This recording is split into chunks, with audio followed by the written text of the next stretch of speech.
வாங்க, இன்னைக்கு நாம ஒரு முக்கியமான புத்தகத்தை அலச போறோம். அதோட பேரு வர்ணம், ஜாதி, காஸ்ட்.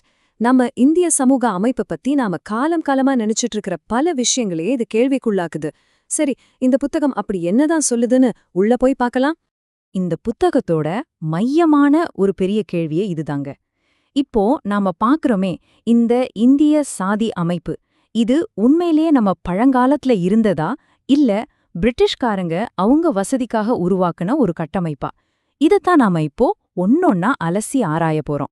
சரி, இதுக்குள்ள போறதுக்கு முன்னாடி நாம மூணு முக்கியமான வார்த்தைகளை தெளிவா புரிஞ்சுக்கணும். அதுல முதல் வார்த்தை வர்ணம். இந்த புத்தகத்தை பொறுத்த வரைக்கும் வர்ணம்ங்கிறது பிறப்பால வர்றது கிடையாது.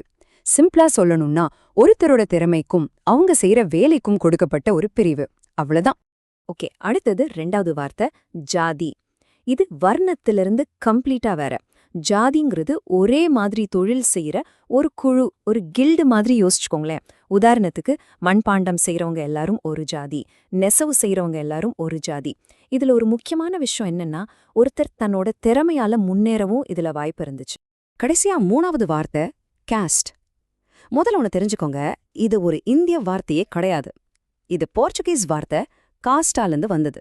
அதுக்கு அர்த்தம் இனம் அல்லது குலம்.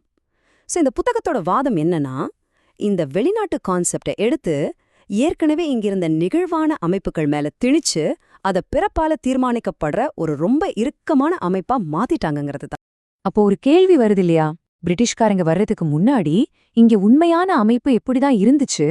வேத காலத்துல சமூகம் எப்படி ஒருத்தர் சார்ந்து ஒரு பேலன்ஸோட இயங்குச்சுன்னு இந்த புத்தகம் விளக்குது. வாங்க அதை பத்தி இப்ப பார்க்கலாம். வேதகால சமூகத்தோட அடிப்படை நோக்கமே ரொம்ப சிம்பிள். மனுஷங்க அவங்க வாழ்க்கையோட 4 முக்கியமான குறிக்கோள்களை அடைய ஹெல்ப் பண்றது தான்.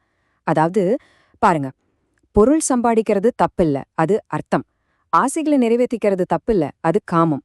ஆனா இது ரெண்டையும் நேர்மையான வழியில, அதாவது தர்மத்தோட செய்யணும். கடைசியா ஆன்மீக விடுதலையான மோட்சத்தை அடையணும். இது ஒரு முழுமையான வாழ்க்கைக்கான ஒரு கைடு மாதிரி. சரி, இந்த அமைப்பு எப்படி வேலை செஞ்சதுன்னு பாருங்க. இதுல 2 முக்கியமான தூண்கள் இருக்கு. ஒன்னு ஆசிரமம், அதாவது ஒரு மனுஷனோட வாழ்க்கை நிலைகள், பிரம்மச்சரியம்ல இருந்து சந்நியாசம் வரைக்கும். இன்னொன்னு வர்ணம், அதாவது சமூகத்துக்கு அவங்க செய்யற பங்களிப்பு. இந்த ரெண்டும் ஒன்னோட ஒன்னு சேர்ந்துதான் அந்த வாழ்க்கையோட பெரிய குறிக்கோள்களை அடைய உதவி செஞ்சிருக்கு. இந்த அமைப்புல ரொம்பவே இன்ட்ரெஸ்டிங்கான ஒரு விஷயம் இருக்கு. அதாவது பவர் ஒரே இடத்துல சேரவே விடல. உதாரணத்துக்கு பாருங்களேன், ஒரு க்ஷத்ரியர், அதாவது ஆட்சியாளர், போர்க்களத்துல பெரிய ரிஸ்க் எடுக்கிறதால அவருக்கு அதிக செல்வம் கிடைக்கலாம். ஆனா ஒரு பிராமணர், அதாவது அறிவாளர், அவர் அறிவை மட்டும்தான் கொடுப்பார். அவருக்கு பொருள் செல்வம் ரொம்ப கம்மி. சோ இங்க பாத்தீங்கன்னா அதிகாரமும் செல்வமும் தனித்தனியா பிரிக்கப்பட்டிருக்கு.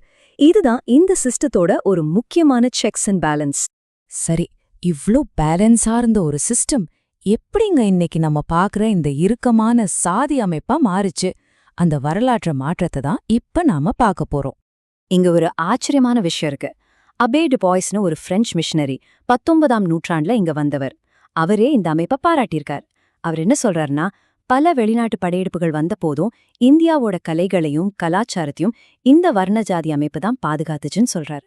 யோசிச்சு பாருங்க, இந்த டைம் லைன் அந்த மாற்றத்தை ரொம்ப தெளிவா நமக்கு காட்டுது. ஆரம்ப வேத காலத்துல பாருங்க, வர்ணம்ங்கிறது பிறப்பு அடிப்படையா கொண்டதா இல்ல. ஆனா அது எப்படி கொஞ்சம் கொஞ்சமா மாறி, குறிப்பா இந்த காலனி ஆதிக்க காலத்துல பிறப்ப மட்டுமே அடிப்படையா கொண்ட ஒரு இறுக்கமான அமைப்பா அதிகாரப்பூர்வமா முத்திர குத்தப்பட்டுச்சுன்னு இந்த சார்ட்ல தெளிவா பார்க்கலாம். சரி, இப்போ நாம பொதுவா நம்புற சில கட்டுக்கதைகளை இந்த புத்தகம் எப்படி ஆதாரங்களோட உடைக்குதுன்னு பார்க்கலாமா? இப்போ சில ஆச்சரியமான உண்மைகள் உங்களுக்காக வரப்போகுது. சூத்திரர்கள்னா எப்போதுமே அதிகாரத்துல இல்லாம ஒடுக்கப்பட்டவங்களா இருந்தாங்கன்னு ஒரு பொதுவான கருத்து இருக்கு இல்லையா? ஆனா வரலாறு என்ன சொல்லுது தெரியுமா?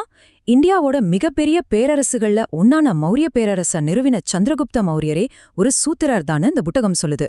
அது மட்டும் இல்ல, மகாபாரதமே ஒரு ராஜாவோட மந்திரி சபையில சூத்திரர்கள் இருக்கணும்னு பரிந்துரைக்குது. சோ இதிலிருந்து நமக்கு என்ன தெரியுது? சூத்திரர்கள்ங்கிறவங்க வெறும் தொழிலாளிகளா மட்டும் இல்ல, அவங்க போர் வீரர்களா, ஆசிரியர்களா, ஏன் பெரிய வர்த்தகர்களா கூட இருந்திருக்காங்க. சமூகத்தோட எல்லா மட்டங்கள்லயும் அவங்களோட பங்களிப்பு இருந்திருக்குன்னு இது காட்டுது. இப்ப நீங்க பார்க்க போற இந்த டேட்டா உண்மையிலேயே ரொம்ப அதிர்ச்சிகரமானது. பிரிட்டிஷ்காரங்களே எடுத்த சர்வே தான் இது. 1825ல மெட்ராஸ் மாவட்டத்துல பள்ளிக்கூடத்துல படிச்ச மாணவர்கள்ல 66% மேல சூத்திரர்கள் தான். நினைச்சு பாருங்க. அப்ப சூத்திரர்களுக்கு கல்வி மறுக்கப்பட்டதுன்னு நாம பரவலா நம்புற கதை எவ்வளவு தூரம் உண்மைன்னு இந்த டேட்டா ஒரு பெரிய கேள்வியை எழுப்புது. இன்னொரு முக்கியமான கேள்வி, இந்த சாதி பாகுபாடுங்கிறது இந்து மதத்துல மட்டும்தான் இருக்கா? இல்லைன்னு சொல்லுது இந்த புத்தகம். இந்திய முஸ்லிம்கள் மத்தியிலயும் சரி, கிறிஸ்தவர்கள் மத்தியிலயும் சரி, இதே மாதிரியான பாகுபாடுகள் இருக்கிறதுக்கு பல ஆய்வுகளையும் நிஜ வாழ்க்கை உதாரணங்களையும் இது சுட்டிக்காட்டுது. சரி, இப்போ நாம இந்த புத்தகத்தோட மிக முக்கியமான மையமான ஒரு பகுதிக்கு வந்திருக்கோம். அதாவது இன்னைக்கு நாம பாக்குற இந்த காஸ்ட் சிஸ்டத்தை பிரிட்டிஷ்காரங்க எப்படி திட்டமிட்டு டிசைன் பண்ணி உருவாக்குனாங்க, அத பத்தி தான் இப்ப நாம பார்க்க போறோம். இந்த ஒரு கோட்டு பிரிட்டிஷ்காரங்களோட குழப்பத்தை அப்படியே நமக்கு காட்டிடும். அப்போ ஒரு பிரிட்டிஷ் அதிகாரி என்ன புகார் சொல்றாருன்னா, நாங்க மக்கள் கிட்ட போய் உங்க காஸ்ட் என்னன்னு கேட்டா அவங்களுக்கு என்ன சொல்றதுனே தெரியல. அவங்க தொழிலு, அவங்க குலம்னு ஏதேதோ சொல்றாங்கன்னு புலம்புறாரு. இதுலேருந்து என்ன புரியுது? காஸ்ட்ங்கிற அந்த ஒற்றை அடையாளம் அப்போ மக்களுக்கு இருந்திருக்கல. அப்போ இந்த புத்தகத்தோட மையவாதம் இதுதான். இங்கே ரொம்ப சிக்கலான பல வழிகள்ல ஒன்னோட ஒன்னு பிணைக்கப்பட்டிருந்த ஒரு சமூக அமைப்பு இருந்துச்சு. ஆனா பிரிட்டிஷ்காரங்க அவங்களோட நிர்வாக வசதிக்காக அதை ரொம்ப எளிமையா ஒன்னுக்கு மேல ஒன்னு அடுக்கி வச்ச ஒரு பிரமிட் மாதிரி மாத்திட்டாங்க. சரி, எப்படி இந்த வேலையை செஞ்சாங்க? ஒரு 4 ஸ்டெப்ஸ்ல இந்த புத்தகம் அதை விளக்குது. ஸ்டெப் 1, இங்க இருந்த வர்ணம், ஜாதி அமைப்ப அவங்க தப்பா புரிஞ்சுக்கிட்டாங்க. ஸ்டெப் 2, சென்சஸ் எடுத்து எல்லா மக்களையும் நிரந்தரமா சில பாக்ஸ்ல அடைச்சாங்க. ஸ்டெப் 3, அந்த பாக்ஸ்ல அடைச்ச அடையாளங்களையே பிறப்பால வர்றதுன்னு அதிகாரப்பூர்வமா ஆக்குனாங்க. ஸ்டெப் 4, கடைசி ஸ்டெப், இப்படி உருவாக்குன அந்த அடையாளங்களையே ஓட்டு வங்கிகளா மாத்தி அரசியல் பிரிவினைக்கு ஒரு கருவியா பயன்படுத்திட்டாங்க. ஆனா பாருங்க, இவ்ளோ பிரிவினைகளை உருவாக்கினதுக்கு அப்புறமும் ஒரு சுவாரஸ்யமான உண்மை இருக்கு. 1992ல இந்திய அரசை நடத்தின ஒரு பெரிய ஆய்வுல பட்டியல் சாதி சமூகங்கள்ல 96.9% பேர் தங்களை இந்துக்களா தான் அடையாளப்படுத்திக்கிட்டாங்க. இத்தனை பிளவுகளுக்கு மத்தியிலும் ஒரு ஆழமான இணைப்பு இருந்ததை இது காட்டுது. சரி, இவ்ளோ தூரம் பார்த்தாச்சு. அப்போ கடைசியா ஒரே ஒரு கேள்விதான் மிச்சம் இருக்கு. சாதியோட வரலாறு இப்படிதான் இருந்திருக்குன்னு நம்ம புரிஞ்சுக்கிட்டா இன்னைக்கு சமூக நீதிய பத்தியும் நம்ம அடையாளத்தை பத்தியும் நம்ம பேசுற விதமே மொத்தமா மாறுமா? இது நம்ம எல்லாரும் யோசிக்க வேண்டிய ஒரு ரொம்ப ரொம்ப முக்கியமான கேள்வி.